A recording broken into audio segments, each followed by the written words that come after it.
G'day viewers, welcome back to the Footy Show. Welcome Crawls. G'day PT, how you going? Great mate, great to be here and great to be one sleep away from the start of the senior competition. Absolutely mate, can't wait. Yeah, and I've been talking a little bit about it and it looks like it could be one of the most open seasons in a long time. A lot been happening. So we've got new coaches at every club. Yep. We've had a lot of player turnover at every club. Yep. Which leaves us with a few unknowns. Yeah, one could say we've got some known unknowns and perhaps some unknown unknowns as well, mate. Absolutely, you've got every unknown covered, I think. So, Absolutely. So two big fixtures this weekend. We've got Breakers v Grafton. Yep. Down at the revamped, redesigned, reformatted, new drainage Fitzroy Oval. Yeah, it's great. The juniors played there last Sunday, which was fantastic, and the seniors will kick off with the unveiling of the senior Premiership flag on Saturday. Yeah, is there any chance, Crawls, do you believe, any chance that the Breakers could have a smaller flagpole than what Richmond had a few weeks back? That was very funny, wasn't it? It's probably the worst thing Richmond's done in the last couple of years, to be honest. No, I think the Breakers will do it well. I think they'll get it on the big flagpole, and away we go. Yeah, it'll be a big moment for them, certainly. I mean, going into their fourth year of existence as the Breakers, and first time they've opened the season, opened the campaign as a senior premier. So well done to them, and big day for them with both the Premiership flag and with the reopening of the ground, if you like. Absolutely, and they've got a few outs. Yes. Fraser Giray not playing at the moment. Still whispers that he might come back partway through the season, but certainly not to start. Nick Von Still has left town. Lukey Simons is living it up over skiing the slopes of Canada. Living it at the dream over there in Canada. They've lost a few of their good players from last year, but a few others still floating around. Yeah, I believe Fraser's followed Vonnie down to Tassie, Okay. Which means obviously left an opening at the coaching slot there, which has been filled by the great Kev Wilson. Rip and bloke Kev, and great to see him stepping up into that role. Yeah, absolutely. I'm sure he'll do a terrific job. And Chris Frangos is the captain for this year. Yeah, another quietly spoken guy, Rip and Blake Franger. Good to see him taking on the leadership role at the club. He'll be great for the young blokes in particular. Yeah, and supported by a couple of young blokes there with Tyrone Jones and Itchy Sincock as the vice captains. Yeah, TJ, I think probably got the nod on the backing of his nickname, wouldn't he, mate? Tiger. Yeah, enough to get him across the line. Yeah, absolutely. Yeah.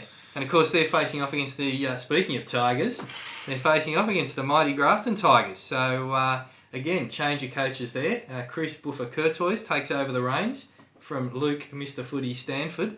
He's still running around though, isn't he, Mr. Footy? Oh, saw him up at training the other night, just slotting goals from the boundary line. Eddie Betts like he was. Had the celebration going? Oh, unbelievable. So Mr. Footy's still having a run, so that'll be great for Tigers. You don't want to take him out of the team. No. Buffer apparently likely to be a captain coach, so he'll be well and truly in the leadership group there. Well supported, no doubt, by a man we almost didn't recognise when we were at Grafton on Thursday night last week. The goat? The goat. No beard. Yeah, Big Sammy. He's had a shave, so the goat's still going around. And the other good piece of news for the Grafton crew is there was some talk that Big Paddy Curtin might not be playing with the arrival of his little one. But he's been spotted at training. Spies have been out and seen him, so he's a goer. Outstanding. There was certainly a couple of new faces up there when we travelled up there Thursday a couple of weeks ago. A couple of new guys that we don't know that got a bit of talent by the look of them from training, so it'll be interesting to see how they go as well. They're known unknown or an unknown unknown? Well, they're sort of known because we've seen them, okay. but don't know their names, so they're a bit unknown. Yeah.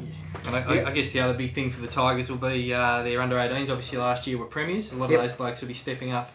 Played a bit of senior footy last year anyway, but will be stepping up in a bit more of a full-time basis. And I guess one more year of getting older, getting stronger, harder bodies. So they'll hopefully add something too for the Tigers. Yeah, no doubt. I mean, I think if you were tipping, you'd have to probably tip the Breakers, being at home. But yeah, let's hope Grafton are really competitive and can take it up to them. Yeah, absolutely. So then the other game of the day, Sawtell at home at Richo to the Port Magpies.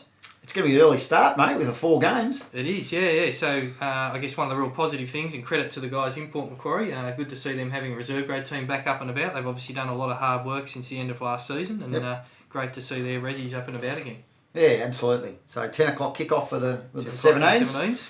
And then obviously the ladies' game, which we'll touch on in a bit more detail shortly, at 10 to 12, followed by Rezzies, and then seniors at 2:50. Port, new coach down there as well. Yeah, Russell Dawson, out of Wangaratta, believe playing for the North Wang club. Okay. So yeah, he comes with a bit of pedigree, I guess. So interesting to see how he goes. So he's a known unknown. But I guess they're probably, from a playing group perspective, they're probably one of the most together, consistent, stable. Yes, well said. Groups from previous seasons, particularly from last season. So they have lost the mighty Scott Dalton though. Oh, irreplaceable, obviously. Absolutely. But the rest of the guys will be stepping up. So the rest of their leadership group, guys like Craig Dicker, Muff, Rocket Sonigan, Jesse Schmidt, the one and only, Luke Long, and young Nelso, yep, are all still going around for them. So that's good a very core group. Very good core group. You can build from, put in a Russell Dawson, and away you go. And, I think they'll be up and about this year, the Pies. Yeah, I think they will be as well. They're travelling up to Sawtell, obviously. The Saints have definitely lost a few retirements. Is this the third or fourth time Cuzzo's retired? Oh, look, he's almost as many times as Johnny Farnham, I think, Cuzzo. Farewell to us. But yeah. I mean, I believe it's 14 blokes who played in their grand final team from last year who've all not playing for Sawtell this year. Wow, so as you say, Cuzzo, we had another retirement. Lukey Matthews pulled the pin. So between those two blokes, there's 5 league best and fairest. That's a big hole to fill. You add to that guys like Leif Stewart, Jed Ellis Clough, Lockie Day. Yep. All these sorts of guys. They've got a lot to be done. So young Brent Lee has stepped up into the coaching role. First go as a coach. A lot of talent programs down in Tassie, and talking to him, he's been on the blower to his old man. Got him to send up all his old handbooks and stuff that he used to get when he was a player, and he's now trying to replicate all those in his coaching. So big challenge, obviously, for Brant to try and pull those guys together. So but a couple of ins that again are knowns. A known and a known unknown. So we've got Boaty. Yeah, Aaron Boatfield, Nambucca boy. He's back from uni and teaching down at Wollongong. He's back here living in Nambucca again, and he's going to have a run, so that's great. Yeah, and Kane Goas, we believe, bit of a big star recruit from Victoria. So be interesting to see how he goes around. He's a bit of a known unknown. Yeah, absolutely. He's from the NAB, isn't he? From the NAB, exactly. Absolutely. Friends at the NAB. Beautiful. That's fantastic. So that's a 250, the senior men's game, which is great. But earlier in the day, it'd be really, really exciting stuff to have the first ever AFL North Coast women's senior competition game. Yeah. Did a lot of work last year, getting women engaged to want to have a game, and there looks like being some really good numbers for the first game tomorrow. Yeah, it'd be fantastic. So we had a whole bunch of what we called demonstration games last year to get the women a taster of it. But this time, tomorrow will be the first time that we've actually got a live competitive fixture here in our region. So it's a pretty momentous day, really, in that sense. And it's fantastic, I guess, for the Sawtell ladies and the Port ladies to be the ones who actually got that honour of being the first one. But two teams with two very good coaches. Absolutely. Real good pedigrees there. So. Down at Sawtell, you've got the return of Mark Tubby Taylor, yep, who I believe won premierships years gone by with the Sawtell in younger age groups in particular. That's my understanding. These young blokes who are running around. Yep. And of course, in terms of playing stocks, you've got Tubby's own father-daughter connection there with young Casey, who played as a junior and has come back to footy now and can play.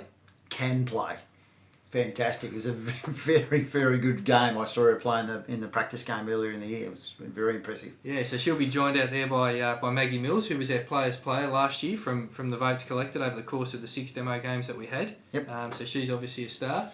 Alana Hansen, she's played a season, so we haven't got too many players in the competition that have already played a season. And she registered with Inverell last year. That's how committed she was to having a kick last year. So she'll be very, very handy in the ruck. Yeah, but a big day for her. She obviously was one of our really, really key drivers last year. Yes. So I would imagine that there could be a bit of a the first bounce for Alana. There could be a bit of a bug in the eye or something. A little bit of a tear there. Maybe a sleepless night all tonight. Comes together. And Tiarn Saunders. I mean, again, we talked about father-daughter connections. Yep. There's another one, daughter of the great Tony Saunders, who's obviously done a a lot of work down at Sawtell over many years. Yeah, it's fantastic that we've got the competition up and going, and we're getting those connections within the clubs with ladies coming to play, which is fantastic. Port, Mel Hunt, she's a very, very good coach, well respected down that way, Port Macquarie and Camden Haven area. I was lucky enough to coach with her in the youth girls rep team last year. She's fantastic, and I'm sure she'll have the Port Macquarie girls really well drilled. Absolutely. So that'll be great, and they've certainly got some great talent down there as well. Rippers, From the games you saw last year, Tanya Slacksmith. She, how many kids has she got? 4 or 5. Unbelievable! Like the intensity that she puts into the contest is human wrecking ball. Incredible. So that'll be great. Britt Hargraves has represented Australia in futsal. Futsal, absolutely. And she's got a very powerful leg, as they say in the classics. They've got some very good players down there. Fee Bagley, she was one of our trailblazers last year. Played nearly every game that we had in those demo games, including the trip to Inverell. That's great that she's up and about. A few of the youth girls from Port last year having a run. Jenny Cooper. Lauren Beasley, so that's fantastic. Going back 12 months before that, even Kieran Eastwood, so it's great to see Kieran coming back to the game. Yeah, 12 months out of the game, but once again, there's a relationship with the club previously, with Dasha being involved. So it's fantastic to have the women's competition up and running. Yeah, so it's going to be a huge day tomorrow down at in both locations really. Yep. The unfurling of a Premiership flag on a toothpick. And then you've got the first ever women's game, not to mention obviously a couple of great games of senior footy as well. Resis and 17s down at Richo, yep. and 17s over at Fitzroy as well. So 2 great days. Get out and get amongst it, folks. Absolutely. Hope to see the grounds. I'll probably get to both, to be honest. I'll be umpiring a couple of games early down at Sawtell, and then might head over and watch a bit of the seniors with Breakers and Grafton. So look forward to seeing a few of the viewers there. Have a great night. Thanks, viewers.